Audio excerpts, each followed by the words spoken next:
You ask Tiger to solve. This deals with linear equations with one unknown. The final result is x equals 7. Let's solve it step by step. Group all constants on the right side of the equation. Add 2 to both sides. Simplify the arithmetic.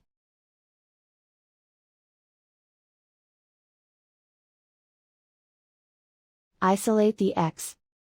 Divide both sides by 6.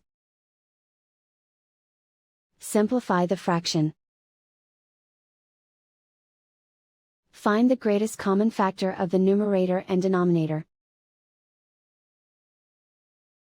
Factor out and cancel the greatest common factor.